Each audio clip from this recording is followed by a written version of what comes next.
Listen and practice English. 20,000 Leagues Under the Sea. Chapter 3. Inside the Nautilus.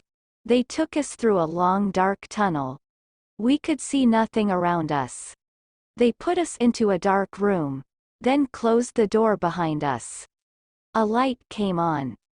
The room was empty. It only had a table and 5 chairs in the middle. Ned Land got very angry. They mustn't treat me like this. I didn't do anything wrong. I'm getting out of here. Do you hear me? I want out. Ned screamed at the locked door, but no one answered his call. Don't use all your energy, Mr. Land. We may need it later. Quite right, Conseil.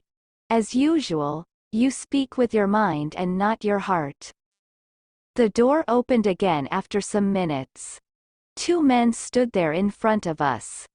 One was tall with dark serious eyes. The other was short. He looked at us without any interest. The 2 men wore black hats and shoes made from seal skin. Their clothes looked thin and comfortable. They spoke a language which I did not understand. I spoke to them in French, German and English. I told them our story, but they did not seem to understand. Mr. Land got angry again. You listen to me. You let us off this ship. There's no reason to be angry, Mr. Land. It is I who should be angry with you. The tall man was calm and he spoke perfect English. He surprised all of us, and we didn't say a word. You are on the Nautilus. I am its captain, and my name is Captain Nemo. This ship, and my own life, is a secret to the outside world. I do not want to see that world again. I live here, under the sea. You will stay here with me, but you will have the same freedom everyone else on the ship has. What does that mean, Captain? That means that you are free to see all the wonderful things under the sea. No man in your world can ever see these things.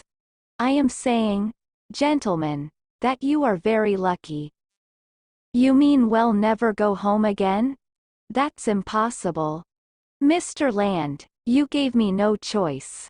I do not want anybody to know my secret. You attacked my ship. You found me. Now, you must do what I say. Ned Land was not happy at all. I can only say that I was very interested in this strange man. Where did he come from? Why did he leave our world? Captain Nemo spoke to the short man in their strange language. Then the short man left us. Then he tried to be friendly. You will not find life on the Nautilus so bad. We have wonderful food, and your rooms are very comfortable. The captain showed Ned and Conseil to their rooms, but he stopped me for a moment. Professor, may I show you something? Why, of course. Captain Nemo took me down to the bottom of the Nautilus, where there was a room like a large museum. It had pictures by famous painters on the walls and glass cases with beautiful shells from the sea. I read your book, Professor. You know a lot about sea life. You see, I enjoy sea life. You have things here that most people only read about, Captain. Well, I enjoy this room. But what I really prefer is looking out there. The captain pressed a button and 2 of the walls opened up. Behind them, there were large glass windows looking out onto the sea. A white light coming from the ship made everything easy to see. I stood in front of the window like a small boy at the zoo, and, believe me, I didn't feel at all like Captain Nemo's prisoner.